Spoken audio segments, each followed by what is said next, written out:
Bonjour et bienvenue dans un nouvel épisode de Sois sage et parle fort, le podcast pour oser, se changer, ne plus se conformer, se cultiver, créer, rire, parfois pleurer, défendre nos opinions, débattre de sujets et anecdotes variés.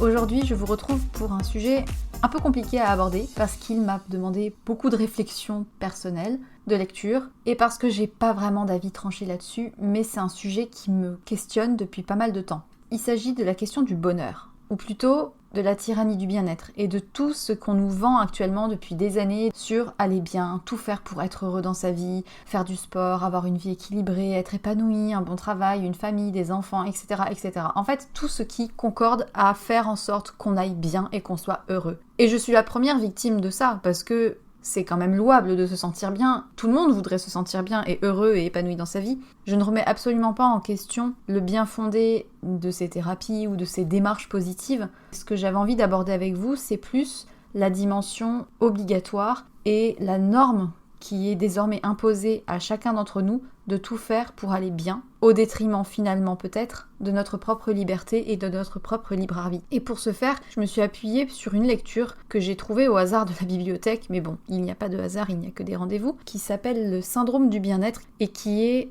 passionnant. Donc si jamais vous avez l'occasion de l'emprunter, de le lire, de l'acheter, n'hésitez pas, foncez. Ça remet pas forcément en question le fait que c'est bien d'aller bien, mais ça vient repositionner toutes les injonctions qu'on nous bassine au quotidien et dont on n'a plus forcément conscience pour se rendre compte que finalement derrière tous ces messages qui nous encouragent à aller bien et à faire tout pour aller bien, il y a derrière une manne marketing et le grand poids du néolibéralisme qui veut finalement nous vendre ce bien-être. Parce que le bien-être, ça rapporte beaucoup, surtout quand on fait croire aux gens qu'ils vont mal et qu'ils en ont besoin. J'ai beaucoup de choses dont j'ai envie de parler. Je ne sais pas si ça sera très organisé, mais en tout cas, je vais faire de mon mieux, et puis si ça part en cacahuète, eh bien ça partira en cacahuète, c'est pas grave. Du moment que je dis ce que j'ai envie de dire, je serai ravie d'avoir vos retours. Pour commencer, on pourrait déjà parler d'une douzaine d'universités américaines qui ont développé un contrat moral qui est imposé aux étudiants, qui a pour but de valoriser une vie sans excès, donc pas d'alcool, pas de violence, du respect entre eux, etc. et qui valorise tout ce que les étudiants mettent en place pour avoir un mode de vie sain, que ça soit par l'activité physique, l'alimentation, le développement personnel, des sorties de groupe, l'éducation nutritionnelle, blablabla, blablabla. C'est réservé aux gens qui ont le plus de moyens, mais finalement ce genre de démarche où les étudiants signent un contrat de devoir tout faire pour être bien et aller bien et se développer personnellement, c'est quelque chose qu'on retrouve finalement dans notre société actuellement. Aujourd'hui, on est dans une société où on pousse les êtres humains à tout faire pour aller bien, pour être en bonne santé, pour obtenir du plaisir et de la satisfaction, de la distraction. Par exemple, les entreprises ont toutes quasiment une salle de sport ou bien un CE qui rembourse les gens qui vont à la salle de sport, des avantages à ceux qui prennent soin de leur santé, que sais-je, en tout cas tout est fait pour aller mieux. Ils organisent des séances de yoga dans l'entreprise ou à l'extérieur, des séances de méditation entre équipes, de coaching pour devenir une meilleure version d'eux-mêmes, etc., etc. Je ne critique pas le bien fondé de ces thérapies ou de ces démarches. Je suis la première à faire du yoga, donc vous savez que je pense que ça fait vraiment du bien. Mais j'essaie de vous montrer cette injonction qui en devient presque une obligation morale que de se faire du bien et tout faire pour ça. Ce que ces auteurs soulignent, c'est que le bien-être est devenu presque en fait une idéologie. On voit finalement émerger une dépréciation des personnes qui ont l'attitude contraire de celle qui est conseillée. Par exemple, ceux qui ne prennent pas soin de leur corps, qui fument, qui ne font pas de sport, qui mangent trop, qui sont en situation d'obésité ou de développement de maladie, qui ne souhaitent pas du tout se mettre à des choses zen, qui sont hyper stressés, etc. On va presque mal les regarder parce qu'ils ne font pas ce que la société oblige à faire ou à être. On se met finalement à les déprécier. Et c'est le caractère type d'une idéologie quand finalement un comportement ou une croyance est prôné au détriment de tous les autres. Ça s'appelle une idéologie. Or, être heureux et en bonne santé, c'est devenu la norme, ce qui est bien quelque part. On est content d'aller mieux et d'avoir une espérance de vie plus longue.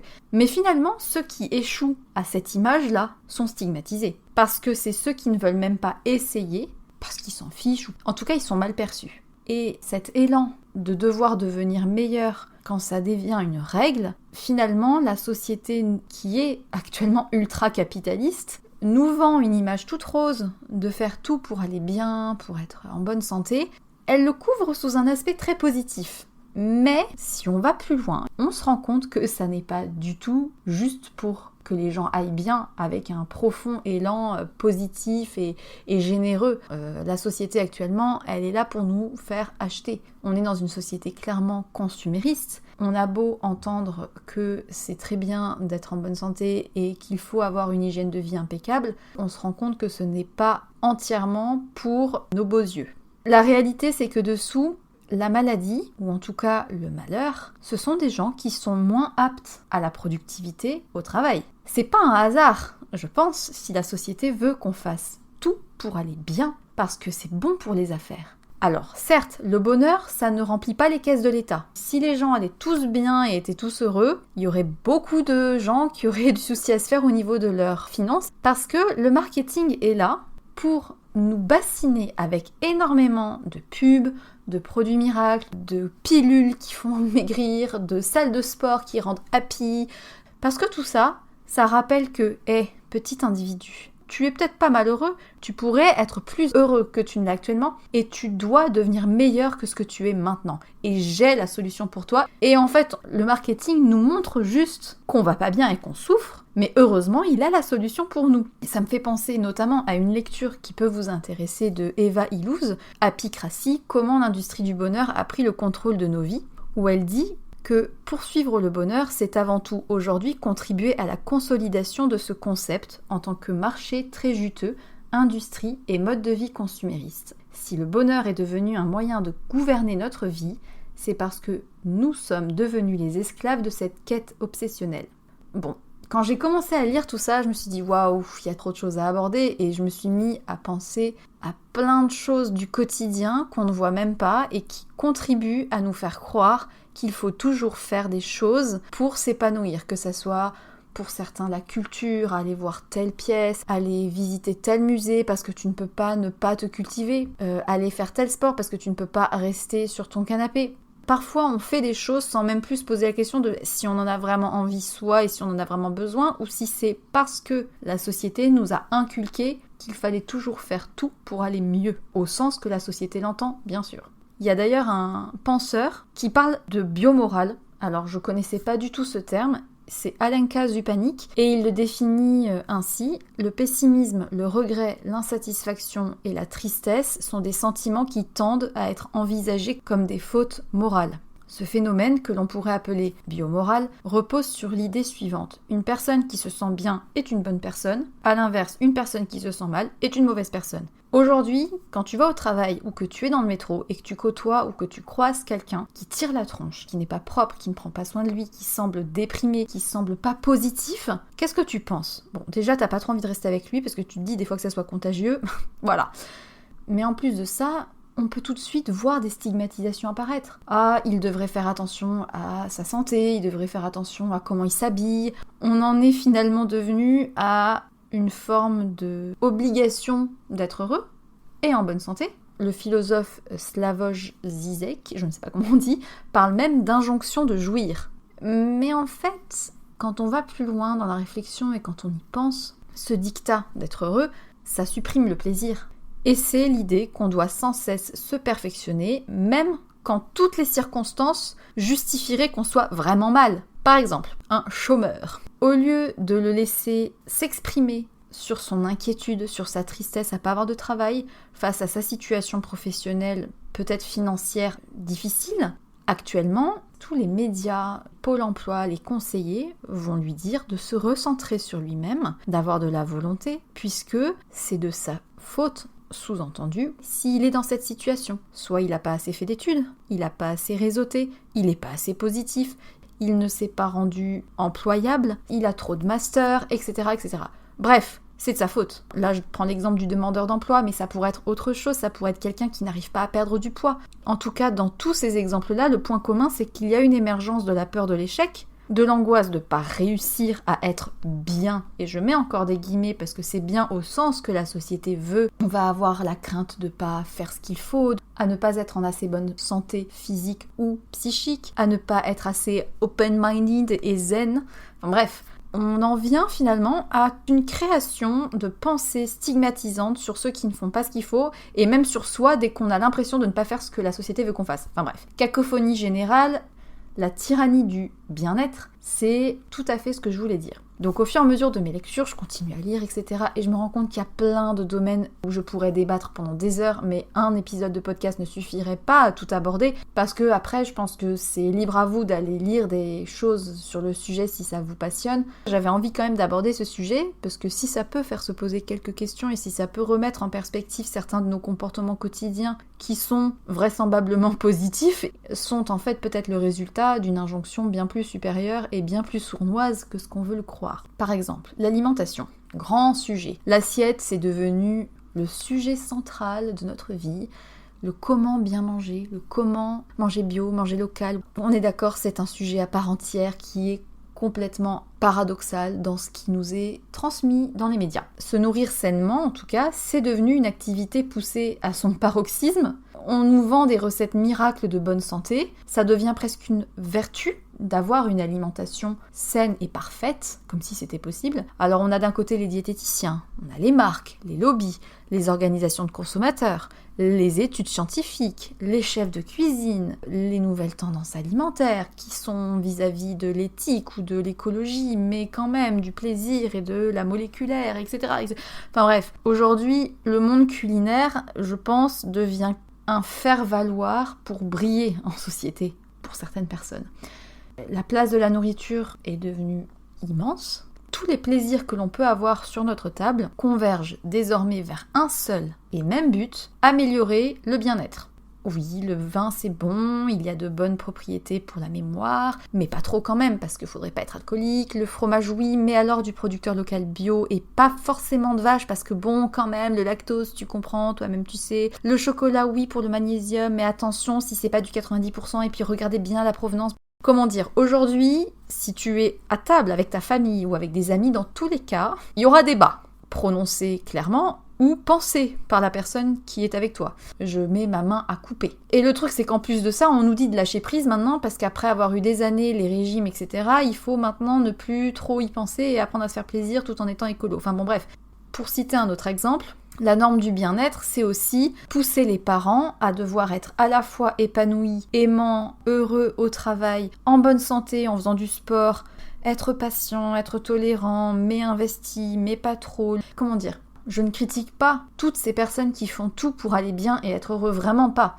Ce que je veux montrer, c'est qu'il y a une justification permanente de chacun d'entre nous d'être obnubilé par soi, par son bien-être, par sa santé, par ses projets, quitte à finalement en devenir des narcissiques parfaits, qui oublient complètement le reste du monde, et je ne fustige absolument pas ça, parce que même moi, j'ai conscience que à force de vouloir trop se poser des questions sur soi, sur si on fait bien les choses, on ferme les yeux sur tout le reste, et c'est positif, mais il faut remettre en perspective le pourquoi de nos actes et de nos comportements et de nos pensées. Parce que on peut se demander si quelque part surinvestir à ce point sa personne, est-ce que c'est pas un moyen de ne pas trop se préoccuper du monde qui nous entoure ? Autre sujet, il y a énormément de coachs personnels. Je pense que ça génère un revenu en termes de milliards d'euros chaque année. C'est un business en or. Et il y en a de plus en plus, sous toutes les formes, avec ou sans diplôme, avec ou sans légitimité. Chacun fait son business comme il peut. Mais en tout cas, c'est un business qui rapporte beaucoup. Pour information, en 2013, il y avait un couple américain qui avait une chaîne de radio, je crois, qui encourageait les gens à tout faire pour aller bien, qui s'appelait Pursuit of Happiness. En gros, ils encourageaient tous les auditeurs à donner ce qu'ils avaient en eux pour saisir les opportunités de la vie. Ça m'a fait rire quand j'ai lu ça, parce qu'au quotidien, on entend dans les magazines, il faut se dépasser, oser aller de l'avant, etc. Je suis la première, je le dis, soyez sage et parlez fort. Parce que je suis la première convaincue par le bienfait de ça. Mais il faut savoir que ce couple-là a été retrouvé en 2013 pendu dans son appartement. Suicide à deux. Pour des gens qui vendaient le bonheur et expliquaient comment faire pour aller bien, je trouve ça assez fort de café. En fait, en confiant tous nos états d'âme à des coachs de vie, au lieu de se libérer soi, comme des grands, et sans aucune aide de la société, du marketing et des pilules magiques et des régimes et des méditations, on en vient finalement à devoir travailler plus pour pouvoir financer toutes ces solutions que le marketing nous vend, tous ces abonnements à la salle de sport, etc., etc. On est toujours poussé à donner le meilleur de nous-mêmes et on porte, encore une fois, une chose de plus sur nos épaules, notre bonheur. On devient responsable de notre capacité ou non à devenir heureux. Parce que oui, si tout nous appartient et si on écoute la société qui nous dit « mais attends, le bonheur c'est simple, si t'y arrives pas, si t'es en mauvaise santé parce que tu manges trop, mais attends, y a pas de secret, la volonté, mon coco, si t'as pas de travail, attends, positivise. » On vit dans un monde aujourd'hui où l'individu peut devenir complètement perdu et avoir un sentiment d'échec profond parce que malgré toutes les solutions qui sont vendues par la société et toutes les solutions qu'on lui dit de faire, comme ça ne lui apporte à l'issue peut-être pas le bonheur qui était vendu, on peut penser derrière qu'il y a un échec pressenti comme tel énorme. Je ne dis pas qu'il faut faire tout ce qui est mauvais pour la santé, mais en tout cas se poser la question de l'impact de ces messages-là sur nos attitudes et de la volonté réelle qu'on y met. Enfin, je veux dire, c'est énorme de voir se développer des coachings et des phrases ultra positives. Et en parallèle, il y a toujours de plus en plus de travail précaire. Donc on doit continuellement, nous, en tant qu'individus, faire les bons choix pour devenir meilleurs. Cette injonction, ça crée quoi ? De l'angoisse. Et finalement, ça donne trop de moi potentiels, ça donne trop de choix possibles, ça donne trop d'opportunités à saisir. Je me suis dit, mais attends, depuis quelques années, il y a énormément de pleine conscience, d'applications pour apprendre à méditer, de CD-ROM, de aller à la Fnac. Et dites-moi sur 10 bouquins combien il y en a qui te vendent soit une solution pour maigrir, pour s'épanouir, ou de positivisme exacerbé. Le développement personnel et la pleine conscience ont pris une place énorme. Et c'est pas un hasard. Par-delà l'aspect positif de toutes ces pratiques, ce qu'on peut dire aussi, c'est qu'il y a clairement aujourd'hui une appropriation par le monde de l'entreprise de tout ça. Notamment de l'univers startup, je trouve, et même de l'armée américaine, qui a développé notamment des Mind Fitness Training, avec l'idée de remettre en forme l'esprit de ces soldats pour faire baisser le taux de suicide chez les soldats traumatisés après des expériences de guerre civile ou autre. Et en fait, ils ont formé notamment plus de 160 marines en Californie à méditer, et ensuite ils ont été envoyés dans des faux villages africains avec des explosions et des hurlements pour pouvoir voir leur résistance au stress. C'est peut-être très positif d'apprendre à gérer son stress, mais toutes ces thérapies qui ont une visée finalement positive ont été reprises à des fins de productivité. Dans les temps modernes, la forme de la méditation telle qu'elle est interprétée, on vante au public tous les avantages et nous en face, on est toujours prêt à écouter parce qu'on se dit bah ouais mais c'est des outils pour devenir meilleur. Vu comment les médias nous vendent, entre guillemets, la méditation, c'est un mélange de science et de jargon un peu commercial à la sauce spirituelle orientale. Bah ça marche, parce que clairement, nous, on y voit des avantages. Et puis parce qu'effectivement, se reconnecter à soi, ça fait du bien. Mais derrière, les entreprises qui récupèrent des gens plus zen et qui organisent des stages de méditation, eh ben ce sont des gens qui sont plus productifs. Et ça s'appuie sur la science et sur la psychologie. On peut même pas remettre en question. À ce sujet, il y a 2 auteurs, Ron Purser et David Loy. Ils disent que les entreprises ont jeté leur dévolu sur cette technique, en parlant de la méditation, car elle leur permet de faire porter le fardeau à l'employé. Le stress étant considéré comme un problème d'ordre personnel, la méditation s'offre à lui comme la solution miracle pour travailler avec plus d'efficacité et de sérénité dans un environnement toxique. Voilà, la boucle est bouclée. Comme ça, les entreprises peuvent faire porter la responsabilité du mal-être, si mal-être il y a, sur le dos des employés eux-mêmes. Parce que s'ils sont pas bien, mais c'est de leur faute. C'est comme si tous les troubles qu'on a dans notre quotidien pouvaient provenir que des habitudes qu'on a mis en place et qui sont mauvaises. Par exemple, le laisser aller, la dispersion de l'employé au travail, pas faire assez de sport dans le quotidien, etc., etc. Mais si tu croules sous le travail et que l'ambiance est horrible, déstresse, respire, prends du recul.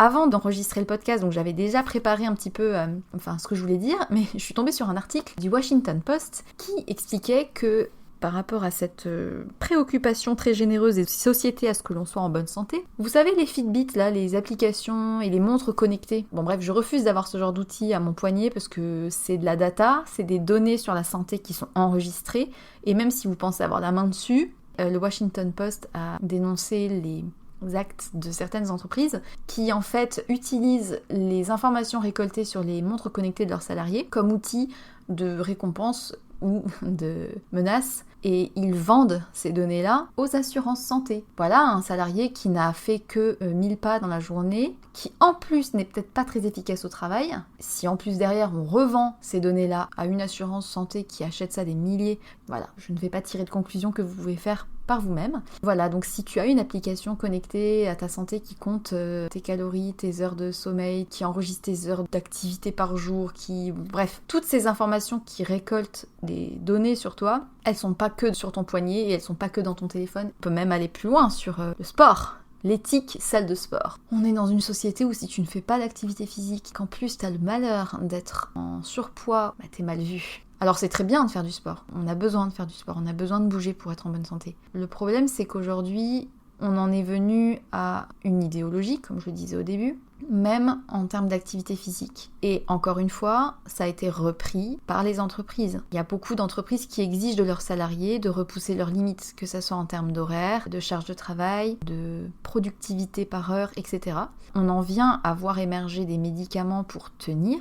Vous allez comprendre le parallèle avec les salles de sport qui sont de toute manière incluses désormais dans beaucoup d'entreprises. On voit se développer des médicaments pour tenir avec moins d'heures de sommeil, notamment le modafinil qui est censé repousser les besoins de sommeil. On a en parallèle aussi le culte de la performance et des conditions physiques. On est aujourd'hui face à des cadres de banque ou d'assurance qui sont devenus des athlètes. C'est-à-dire qu'ils vont enchaîner des journées de travail intellectuel intenses en ayant fait leurs 2 heures de footing, je sais pas, le matin, et d'avoir soulevé de la fonte le soir. Et puis si jamais ils n'ont pas le temps, maintenant il y a des entreprises qui développent les vélos et les pédalos sous le bureau, ou encore les bureaux debout sur un tapis de course. Avoir une forme athlétique pour un cadre, c'est pas normal. Pour rappel, un athlète, sa carrière dure rarement plus de 10 ans. La carrière d'un cadre, elle dure 40 ans. Or, tu peux pas cumuler les deux physiquement et en bonne santé, une activité physique telle que la société veut que tu fasses, et à côté, une vie de famille, une vie de travail, et être productif, et ne pas dormir, et avoir des horaires de plus en plus longs. On en vient finalement à repousser nos limites parce que de toute manière on ne nous donne plus le choix et parce que faire le contraire est mal vu. Il y a un livre qui s'appelle Eat Fat de Richard Klein et il dit notamment dedans que pour notre culture, la graisse c'est le mal. En manger ou s'en vêtir, la nourrir ou la porter sont autant de signes d'une sorte de carence morale. Esthétiquement, physiquement et moralement, la graisse est une marque d'infamie. On est actuellement aussi dans une société qui est clairement grossophobe, qui vante des corps normés, parfaits, sportifs. C'est en permanence en plus, avec l'injonction sous-entendue que si on n'y arrive pas, c'est de notre faute. Encore une fois, je rappelle, je ne critique pas le fait de prendre soin de sa santé, je ne critique pas le fait de faire du sport. Je critique l'injonction morale qui est actuellement prônée par les entreprises et par la société consumériste. Du coup, les adeptes qui sont convaincus de bien faire, ils se vantent d'être capables de faire plusieurs choses à la fois et ils en viennent à faire culpabiliser ceux qui n'y arrivent pas. A priori, c'est plein de bon sens. On pourrait même se laisser berner par toute cette idéologie, par cet élan de générosité. Sauf que le but réel, c'est pas vraiment d'améliorer le bien-être par pure philanthropie. Il s'avère que les bienfaits sont relativement faibles. Il y a vraiment des études scientifiques qui ont essayé de comparer la santé de ces gens qui font vraiment plein de sport et tout, et de ceux qui se laissent un peu aller. Et en fait, sur le plan de la santé, c'est kiff-kiff. Ça prend pas du tout en compte tous les facteurs génétiques et d'environnement de la personne. Le problème par contre, c'est que l'entreprise impose une nouvelle image de l'employé modèle, et ceux qui y dérogent, les obèses, les paresseux, ceux qui marchent pas, ceux qui participent pas aux ateliers de méditation, etc., sont vus comme improductifs. Ça devient finalement un devoir nécessaire pour répondre aux normes. Ça protège aussi du chômage. Si tu fais pas ce qu'il faut, attention, la porte est pas loin. Pour revenir sur l'alimentation, je saute encore du coq à l'âne et de la vache au chameau. Dans le cas des régimes, on va faire un petit focus. La pratique des régimes a commencé vers le XVIIIe siècle. Ils ont tendance à augmenter la culpabilité, puisqu'on sous-entend que on doit apporter un soin particulier au corps, et si on néglige ça, on a des bonnes raisons de se sentir honteux. Les régimes aujourd'hui ne sont pas toujours le résultat d'un choix éclairé et personnel, ou par pur besoin de se sentir mieux, mais aussi une forme d'auto-souffrance, comme dit l'auteur du livre, parce que savoir qu'on peut faire un écart, quelque part, ça fait ressentir une forme de cercle vicieux. En fait, on est dans une société qui n'a plus de limites. Et finalement, imposer des règles un peu rigides, comme un régime, ça permet de nous occuper et de nous mettre une limite parce que on ne nous en met plus. Or, avoir continuellement le devoir de tout faire et d'avoir tellement de choix pour être heureux, c'est hyper anxiogène parce qu'on est les propres responsables de tout ce qu'on fait et de toutes les conséquences que ça a sur nous. Avoir finalement un cadre qui nous dit c'est comme ça qu'il faut faire et c'est pas autrement, ça déresponsabilise vachement. Alors c'est un peu poussé, j'avoue, mais c'est quand même intéressant et je voulais quand même en parler. Si on veut aller dans l'extrême, il y a eu un essor des émissions de télé-réalité où le but était de faire perdre du poids aux gens. Par exemple, il y avait You Are What You Eat, The Biggest Loser, Super Size versus Super Skinny, enfin bref, sous couvert d'aider les gens à aller mieux et à retrouver leur santé. En fait, ce sont des programmes qui ont clairement stigmatisé toutes les familles de la classe ouvrière, et surtout les mères, parce que si elles sont incapables de prendre soin d'elles et de leurs enfants, ce n'est que de leur faute. La conséquence de ces émissions, c'est que ça a engendré encore plus de grossophobie. C'est des émissions qui sont clairement adressées aux classes moyennes pour se moquer des classes ouvrières. Ça a vraiment stigmatisé des classes sociales entières. Le comble du comble, c'est qu'aujourd'hui, dans les émissions, les blagues racistes sont non acceptées et intolérables. Mais par contre, la grossophobie, ça continue partout. Et pas que dans la rue. Le problème de tout ça, c'est aussi, encore une fois, qu'on responsabilise entièrement les gens sur leur état actuel. Si tu manges trop, ça n'est que le résultat de tes choix personnels. D'où des jugements moraux, et on en vient à juger les gens par leur mode de vie, leur alimentation, leurs habitudes alimentaires. Presque un écœurement vis-à-vis des gens qui font tout le contraire de ce qu'on pense être bien. Alors qu'en fait, au fond, on devrait pas juger les gens sur ce qu'ils font ou sur ce qu'ils font pas. On devrait s'en foutre. Sauf qu'on nous promeut tellement le bien fondé de tout ça, tous ceux qui font moins bien, c'est un moyen de nous rassurer aussi. Et c'est très dangereux ce genre de jugement parce que ça discrimine beaucoup de classes sociales. Ça crée des stéréotypes et c'est contradictoire parce que tous les gens qui font tout pour aller mieux se permettent désormais d'être des gens qui jugent et qui sont moralisateurs et c'est antinomique. Toujours dans le sujet de l'alimentation, on en vient à l'idée que bien manger, c'est la solution à tous les malheurs, à tous les problèmes, à nous rendre meilleurs. On a le Jamie Oliver qui lutte contre l'obésité, il va dans les cantines d'école pour apprendre aux enfants à cuisiner et à reconnaître un poireau d'une endive. Et du coup, il a enchaîné sur des télé-réalités chez des femmes au foyer pour leur, je cite, réapprendre à se nourrir et à nourrir leurs enfants. Et c'est tourné à la sauce mélodramatique de la télé-réalité. Donc oui, ça a eu des conséquences positives, évidemment, parce que du coup, le gouvernement britannique a débloqué des fonds pour créer le meilleur repas à la cantine. Ça a des effets positifs. Mais tout ça, rappelons-le, c'est par rapport à la notion de biomorale. On encourage des spectateurs à ressentir du dégoût pour les gens qui sont incapables de bien manger. Et c'est la forme que ça prend, en fait, qui est négative et qui est contre-productive et qui est malsaine, en fait. Ça insinue que des individus devraient prendre leur santé en main et que tout dépend d'eux. Pas de l'intervention de l'État, mais bien de leur propre responsabilité. C'est ton choix quand t'es dans le rayon. C'est ton choix si tu fais cuire des pâtes complètes bio ou si t'achètes un sachet de frites McCain. Et c'est encore une fois entièrement ta faute si tu n'y réussis pas. Et on va acheter les solutions miracles du marketing pour aller mieux. D'ailleurs, à chaque fois qu'on dit que c'est de notre faute, ça exclut la remise en question des politiques économiques, du système éducatif. C'est beaucoup plus simple de remettre la faute sur l'individu. Tout ça, c'est la question encore du bonheur. Dans les années 90, on a eu Seligman avec le gourou de la pensée positive, concept selon lequel, plutôt que d'éradiquer les choses qui nous rendent malheureux, concentrons-nous sur toutes les bonnes raisons que l'on a d'être heureux. Persuader les gens qu'ils peuvent tout avoir s'ils veulent réaliser leur vie. Donc en gros, réussir et être bon et heureux, ça dépend entièrement de notre volonté. Aussi simple que ça. Même aujourd'hui, dans les médias, dans les magazines, etc., on lit tellement de choses sur la force du mental. Et j'y crois, hein. Mais ça continue à alimenter le sentiment d'échec pour ceux qui ne réussissent pas, ou en tout cas, si tu fais pas exactement ça, quoi. Que ce soit les défenseurs de la vision consumériste, ou ceux qui mettent en avant le retour aux essentiels, etc., le point commun, c'est que chacun peut réaliser ses rêves s'il le veut.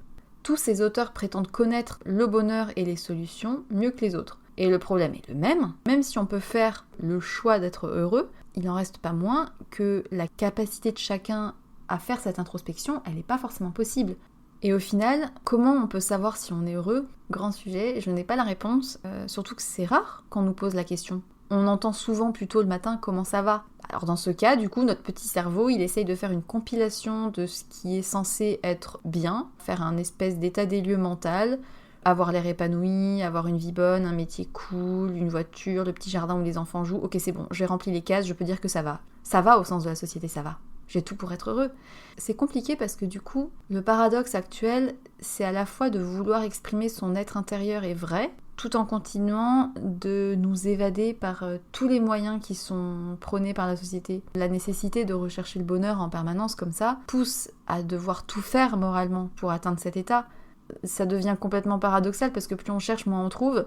Et c'est toujours autant narcissique finalement. On finit par croire qu'avec un mode de vie meilleur, on pense qu'on va atteindre une vie équilibrée et agréable, mais comme en même temps on a la pression de toujours chercher le moyen d'être meilleur, on passe d'un objet à un autre et on est l'archétype même du consommateur. Et on est toujours dans cet impératif de jouir et de profiter toujours plus. Toujours ce même auteur, Zizek, a dit d'ailleurs « Les provocations marchandes à jouir dont nous sommes constamment bombardés nous poussent précisément vers une jouissance autistique masturbatoire. » Sur la question du chômage, on en est venu à une notion d'employabilité, parce qu'il suffit pas aujourd'hui d'être apte au travail, mais de tout faire pour développer les compétences que le marché actuel attend de nous. Et on est donc du coup dans un modèle fondé sur l'offre entièrement. L'idée imposée aussi, qui est sous-entendue, c'est que finalement, trouver du travail ne dépend pas de situations structurelles, mais entièrement de soi. Et c'est compliqué parce qu'on en revient à culpabiliser énormément les gens qui ne rentrent pas dans le moule et qui ne rentrent pas dans les cases. Toujours cette même injonction, devenez meilleur, contrôlez-vous, mesurez-vous. Et aujourd'hui, on passe notre temps à se mesurer. Il faut revenir sur le truc des montres connectées. On a je ne sais pas combien d'outils d'auto-surveillance, que ce soit les heures de sommeil, de poids, de taille, de minutes passées de méditation, comme si enregistrer sa vie dans tous les détails, c'était normal. Cette obsession du comptage, ça va plus loin que seulement améliorer son sommeil ou son hygiène de vie. Que ça soit consciemment ou non pour être plus performant, c'est surveiller son corps et sa vie comme si on était une entreprise, comme si c'était un outil. On a l'illusion de faire ça en toute liberté, de se peser en toute liberté, de se compter ses pas en toute liberté avec un libre arbitre. On finit par se persuader que c'est pour la santé, qu'on en a vraiment besoin et envie profondément. Mais en fait, on est avant tout des purs produits de la société. On nous oblige à l'achat compulsif du dernier truc, du dernier produit, de la dernière solution, et à la conformité aux attentes de la société. Ça promeut une espérance de vie meilleure, une meilleure santé, une meilleure intelligence, que sais-je.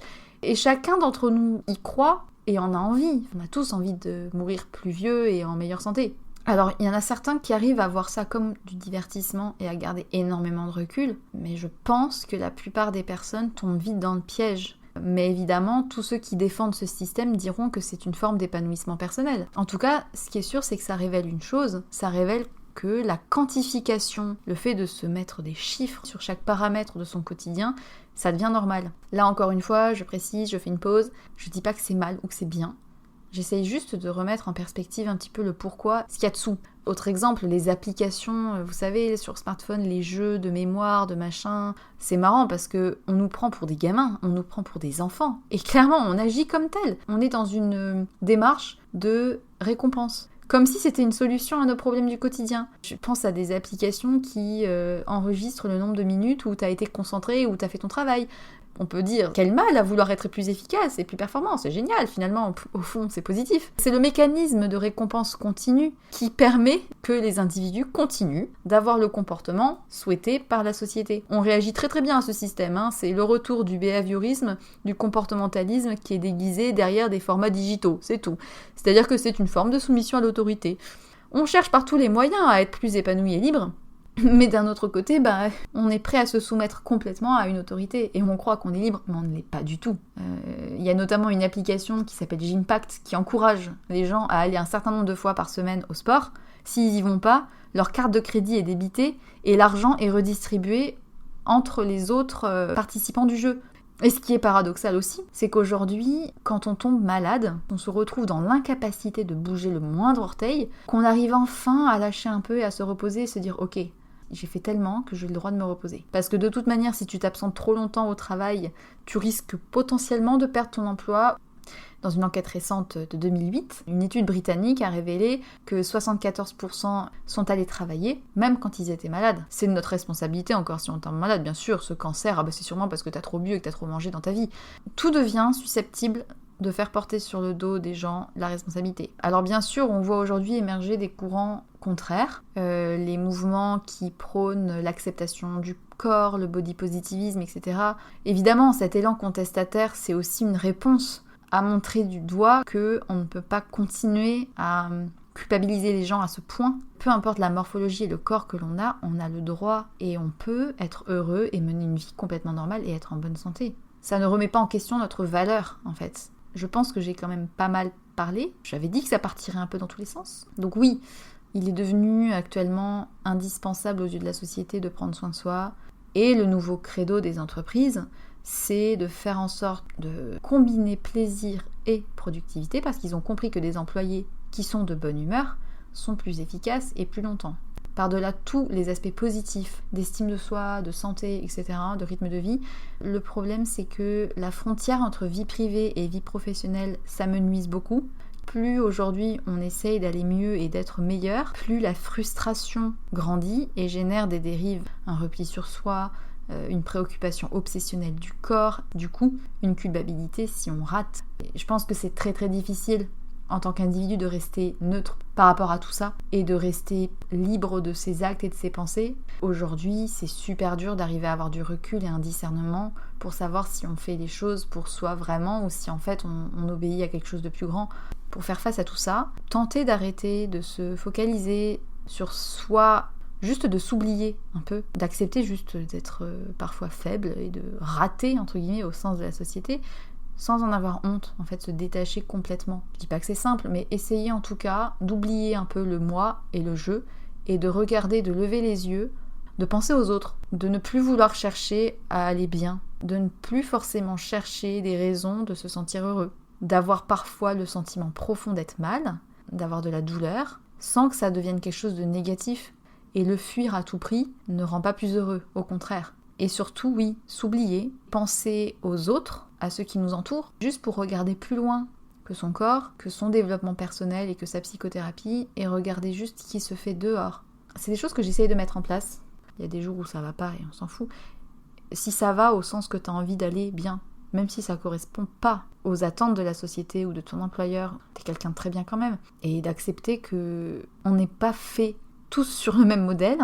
Essayez en tout cas d'ouvrir les yeux sur les injonctions qui nous sont assénées chaque jour, qu'on finit par adopter comme étant des comportements normaux, alors qu'ils ne le sont absolument pas.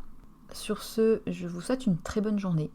J'espère que l'épisode vous aura intéressé, vous aura fait vous poser des questions. Si vous n'êtes pas d'accord avec certaines choses, ou si vous êtes d'accord avec d'autres, venez m'en parler vraiment. Ça me fait vraiment plaisir.